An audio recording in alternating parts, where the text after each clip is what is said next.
Capítulo 3. O Sr. Woodhouse gostava da sociedade à sua própria maneira. Ele gostava muito de que seus amigos viessem vê-lo. De várias causas unidas, da espaçosa residência em Haldfield, da boa natureza, da fortuna, da casa e da filha, ele podia comandar as visitas de seu pequeno círculo, em grande medida de forma como preferia. Não tinha muita relação com nenhuma família, além desse círculo. Seu horror de ficar acordado até tarde e de grandes jantares o tornavam impróprio para qualquer conhecido que não fosse os que visitavam a seus próprios termos. Felizmente para ele, Haileybury, incluindo Randalls na mesma paróquia e Donald Ambrose na paróquia vizinha, a sede do Sr. Knight, compreendiam muito bem. Não era incomum que, com a persuasão de Emma, eles tivessem alguns dos seletos e dos melhores para jantar com ele, mas as reuniões de fim de tarde eram que eles preferia, e a menos que se considerasse em algum momento indisposto a receber companhia, quase não havia um entardecer na semana em que Emma não montasse uma mesa de cartas para ele.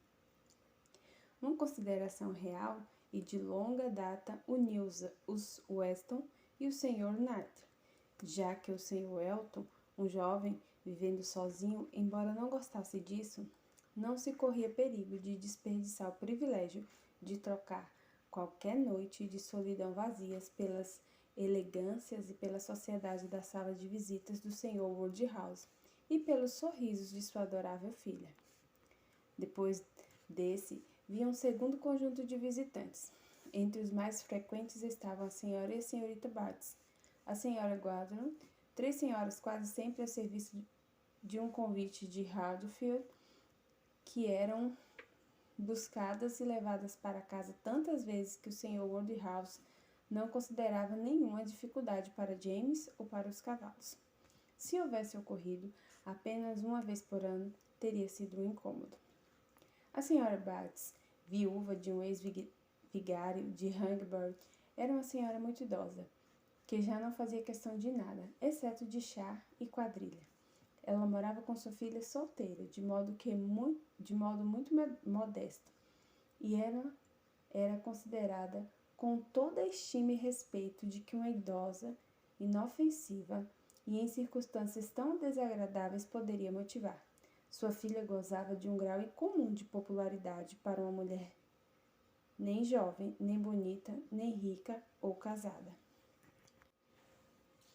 A senhora Goddard era dona de uma escola, não de um seminário ou de uma escola privada elegante ou de qualquer coisa que provasse em longas sentenças ou bobagens refinadas combinar aquisições liberais com moralidade elegante, novos princípios e novos sistemas, onde as jovens, mesmo pagando muito, poderiam acabar perdendo a saúde e embarcando em vaidades, mas um internato real, honesto e à moda antiga, onde uma quantidade razoável de habilidades e realizações era vendida a um preço razoável, e para onde as meninas poderiam ser despachadas e tatear em meio a um pouco de instrução, sem qualquer perigo de voltarem para casa como prodígios.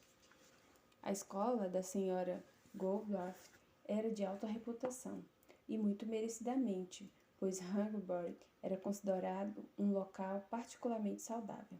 Ela possuía uma casa e um jardim amplos, dava às crianças comida saudável com fartura, deixava-as correr muito no verão e no inverno cuidava das feridas delas com as próprias mãos. Não era de admirar que um rastro de umas 20 jovens caminhasse atrás dela rumo à igreja. Ela era uma mulher simples e maternal que havia trabalhado duro na juventude e que agora se considerava merecedora do direito de um dia de folga ocasional para uma visita para tomar chá e tendo antes devido à gentileza do Sr. Woodhouse, sentia o particular convite dele para que deixasse sua arrumada sala de visitas, cheias de trabalhos manuais elegantes, sempre que pudesse, e ganhasse ou perdesse algumas moedas de 6 pences ao pé da lareira. Essas eram as senhoras que Emma, com muita frequência, via-se capaz de reunir. E feliz ela sentia-se nesse poder, pelo amor do seu pai, embora no que dizia respeito a ela, não havia remédio para a ausência da senhora Weston. Ela se deleitava ao ver seu pai parecer confortável e sentia-se muito satisfeito em consigo mesma por ter arquitetado as coisas tão bem. Mas as conversas comedidas dessas mulheres faziam com que ela se sentisse que todas as noites passadas assim era de fato longas noites e que tinha se antecipado com medo. Quando se sentou certa manhã, ansiosa por um fim de dia exatamente como esses, um recado foi trazido da senhora Goddard, solicitando, nos termos mais respeitosos, permissão para trazer a senhorita Smith com ela. Um pedido muito bem-vindo. A senhorita Smith era uma moça de 16 anos, a quem Emma conhecia muito bem de vista, e por quem durante muito tempo sentiu interesse, devido à beleza. Um convite muito generoso foi enviado com a resposta, e a noite não mais seria temida pela bela dama da mansão. Harriet Smith era filha natural de alguém. Alguém a havia colocado vários anos antes na escola da senhora Goddard, e alguém havia levado da condição de aluna bolsista a pensionista. Isso era tudo o que geralmente se conhecia de sua história. Ela não tinha amigos aparentes, além dos que adquiria em Hungerford, e acabara de voltar de uma longa estadia no interior, onde visitara algumas moças que haviam frequentado a escola com ela. Era uma moça muito bonita, e sua beleza era algo que Emma particularmente admirava. Era baixa, rechuchuda, de pele clarinha e com um belo rubor. Os olhos azuis, cabelos claros, feições regulares e uma expressão de grande doçura.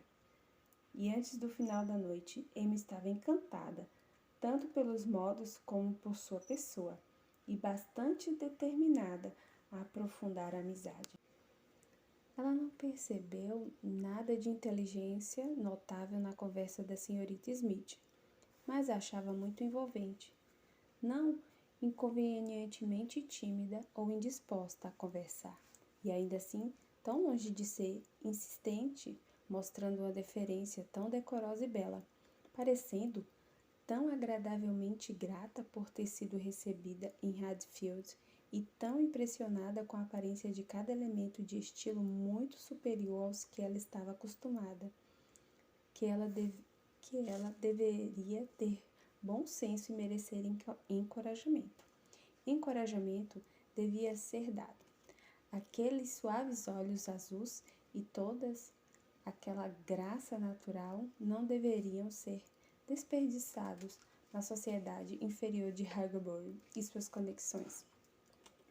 Os círculos de conhecidos que já havia formado era indigno dela. As amigas de quem ela havia acabado de se separar, embora pessoas muito boas, deviam estar fazendo mal a ela.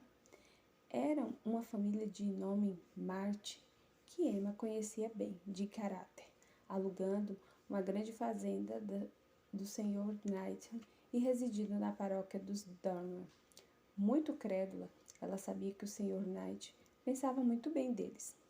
Apesar disso, deviam ser grosseiros e não polidos, e muito impróprios para se tornarem íntimos de uma garota que precisava apenas um pouco mais de conhecimento e elegância para ser perfeita. Emma a notaria. Ela a melhoraria. Ela a separaria do seu mau círculo de conhecidos e introduziria na boa sociedade. Ela formaria suas opiniões e seus modos. Seria uma tarefa interessante e certamente muito bondosa, tornando-se sua própria situação na vida, seu lazer e seus poderes. Ela estava tão ocupada em admirar aqueles suaves olhos azuis e em conversar e ouvir e formar todos estes esquemas entre uma coisa e outra, que a noite voou numa velocidade muito incomum, e a mesa de jantar, que sempre fechava essas reuniões e para a qual ela estava acostumada a sentar-se e observar o tempo devido, estava posta e pronta. E prosseguiu-se até a lareira antes que ela percebesse, e com entusiasmo que ia além do impulso comum de um espírito que ainda nunca fora indiferente ao crédito de fazer tudo bem, e com um espírito atencioso, com verdadeira boa vontade e boa mente, encantada com suas próprias ideias, ela então fez todas as honras da refeição e ajudou a recomendar o frango picado e as ostras de molho cremoso, com uma urgência que ela sabia que seria aceitável até de madrugada, e aos escrúpulos educados de seus convidados. Em tais ocasiões, os sentimentos do pobre senhor Woodhouse entravam em triste combate. Ele adorava ter uma mesa posta, porque era a moda de sua juventude, mas sua convicção de que os jantares eram muito prejudiciais fazia com que ele se sentisse pena de ver qualquer coisa colocada sobre a toalha, e embora sua hospitalidade fosse dar as boas-vindas a seus amigos visitantes de todas as formas, seu cuidado com sua saúde fazia com que se lamentassem por eles comerem. Aquela outra pequena tigela de mingau fino, como a dele, era tudo o que ele podia recomendar. Com total autoprovação, embora ele pudesse se restringir, enquanto as damas limpavam confortavelmente as iguarias mais agradáveis para dizer: Senhora Bates, deixe-me propor que se aventure em um desses ovos. Um ovo cozido muito macio não é prejudicial. Serle entende de como cozinhar um ovo melhor que qualquer outra pessoa. Eu não recomendaria um ovo cozido para mais ninguém, mas a senhora não precisa ter medo. Eles são muito pequenos. Veja, um dos nossos pequenos ovos não vai lhe fazer mal. Senhorita Bates, deixa Emma lhe servir um pouquinho de torta, muito pouco. Todas as nossas tortas são de maçã. A senhora não precisa ter medo de conservas que não sejam saudáveis aqui. Eu não aconselho a ambrosia. Senhora Goddard, o que diria da metade de uma taça de vinho?